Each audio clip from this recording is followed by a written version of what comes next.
lot of us NFL fans love looking back and asking, was that player actually as good as we remember? Or maybe you're new to this sport and wondering, who are some of the underrated stars or forgotten busts? In this series, I want to take a look back and see how good was that player actually. Peyton Hillis, born January 21st, 1986 in Conway, Arkansas. At Conway High School, Hillis wasn't just good, he was a straight-up problem for defenses. He played running back, fullback, and even linebacker, dominating both sides of the ball. In his senior year, he rushed for over 2,600 yards and scored 29 touchdowns, earning All-State honors and gaining national attention as a top recruit. He was a four-star prospect and big-time programs came knocking. Hillis eventually committed to the University of Arkansas, staying in state from 2004 to 2007. Hillis became a vital part of the stacked Razorbacks backfield, while guys like Darren McFadden and Felix Jones got most of the spotlight. Hillis did all the dirty work. He blocked, caught passes, ran through defenders, and played on special teams. His best college season came in 2007 when he racked up 886 total yards and 11 touchdowns, doing most of his damage as a receiver out of the backfield. Hillis finished his college career with 23 total touchdowns and over 2,500 all-purpose yards. Despite a strong showing at Arkansas, Peyton Hillis wasn't exactly lighting up draft boards. Teams were focused on flashier backs. And Hillis lasted as a fullback with Seymour as a role player than a potential star. But in round 7 with the 227th overall pick in the 2008 NFL draft, the Denver Broncos took a chance on him.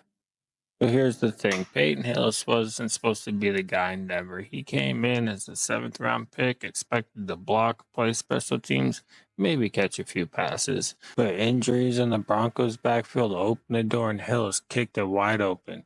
Midway through the 2008 season, Hillis was forced into the starting running back role, and he ran with it, literally. In just 12 games with only 6 starts, Hillis racked up 343 rushing yards, 5 rushing touchdowns, 14 receptions, 179 receiving yards, and 1 receiving touchdown. That's 6 total touchdowns in limited action. He wasn't just producing, he was punishing defenders. Hillis ran hard, broke tackles, and gave Denver's offense a physical edge it had been missing. In Week 13 against the New York Jets, he put up a career-high 129 rushing yards and 1 touchdown, but just when the hype was building, injury struck.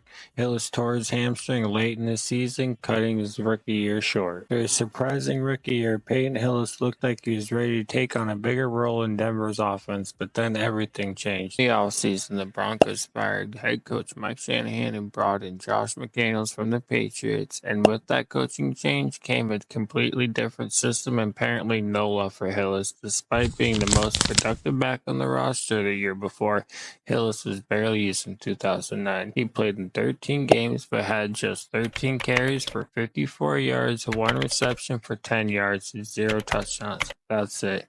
McDaniels leaned on other backs like Nosha Moreno and Corell Belcalter, while Hillis mostly played special teams. Writing was on the wall. Hillis didn't fit into McDaniels' vision, and by the end of the year, it was clear a change was coming. And that change came in the form of a trade, one that would set the stage for the biggest moment of Hillis' career. Being buried on the bench in Denver, Peyton Hillis got a fresh start in Cleveland. In March 2010, the Broncos traded him to the Browns in a deal that sent quarterback Brady Quinn to Denver. At the time, most people barely blinked. It looked like a trade between 2 backups. But then Hillis exploded. Injuries to Cleveland starting backs gave him an early opportunity, and he ran wild with it. Hillis didn't just break tackles, he ran through people week after week. Bulldozed defenses and put up numbers nobody expected. By the end of the 2010 season, his stat line looked like this: 1,177 rushing yards, 11 rushing touchdowns, 61 receptions, 477 receiving yards, 2 receiving touchdowns. That's 1,654 total yards and 13 touchdowns. Hillis became a fan favorite overnight. Most iconic performance, a 184-yard, 2-touchdown game against the Patriots where he absolutely embarrassed Bill Belichick's defense. By the end of the season, he became something no one expected, the cover athlete of Madden 12. After a monster 2010 season, Peyton Hillis was riding high. He was on the cover of Madden 12, became a national name, as was seen as the Browns' new franchise star, but then everything unraveled. The 2011 season started with sky-high expectations, but almost immediately Hillis began battling injuries, illness, and contract drama. He missed games with strep throat, a hamstring injury, and various nagging issues. Rumors swirled that his agent told him to sit out because of an ongoing contract dispute with the Browns. Fans were confused, teammates were frustrated, and Hillis, who once became beloved in Cleveland, suddenly found himself under scrutiny. On the field, the production dramatically dropped. 10 games, he put up 587 rushing yards, 3 rushing touchdowns, 22 catches for 130 yards, no receiving touchdowns. Solid numbers, but a far cry from the wrecking ball we saw in 2010. The Browns finished the season 4-12, and Hill's relationship with the front office soured fast. By the end of the season, it was clear his time in Cleveland was over. What started as a Cinderella story quickly turned into a cautionary tale. What was it? The Madden curse, the injuries, the contract distractions? Either way, the Peyton Hillis rise had hit a wall. After a drama-filled 2011 in Cleveland, the Browns let Peyton Hillis walk in free agency, and in March 2012 he signed a one-year deal with the Kansas City Chiefs. A fresh start, a new system, and a chance to prove 2010 wasn't a fluke. But it didn't go as planned.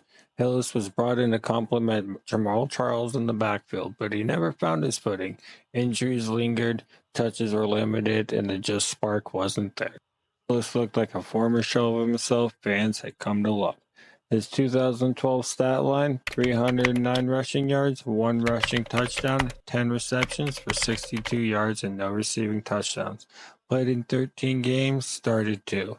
He had just 1 game all season over 50 rushing yards. Chiefs finished with a disastrous 2-14 record, fired their head coach, and hit the reset button once again.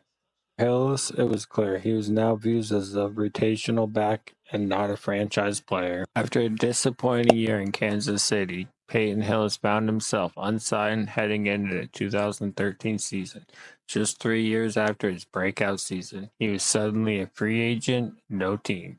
But in October, opportunity knocked. The New York Giants, dealing with injuries at running back, signed Hillis mid-season, and once again, he got the call to step in. But this wasn't 2010 Hillis. This was a grindier version of him. Slower, less explosive, but still tough. In 7 games, 2 starts, Hillis put up 247 rushing yards, 2 rushing touchdowns, 13 catches for 96 yards. He wasn't a star anymore, but he filled the role. He kept drives alive. He blocked. He caught passes and played with a lot of grit. In 2014, Peyton Hillis was hanging on as a depth piece in the New York Giants' backfield.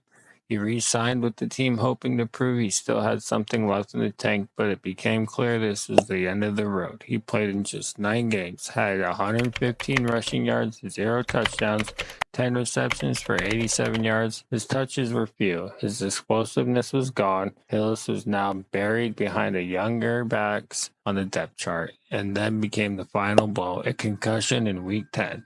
It was serious enough that the Giants placed him on season-ending injury reserve, and that would be the last time Hillis saw an NFL field. In February 2015, just 29 years old, he officially retired from football due to recurring concussion symptoms. From a 7th-round pick to a Madden cover star to out of the league in just 5 years, Peyton Hill's career was a wild ride, short-lived, powerful, and unforgettable, and played with a ton of grit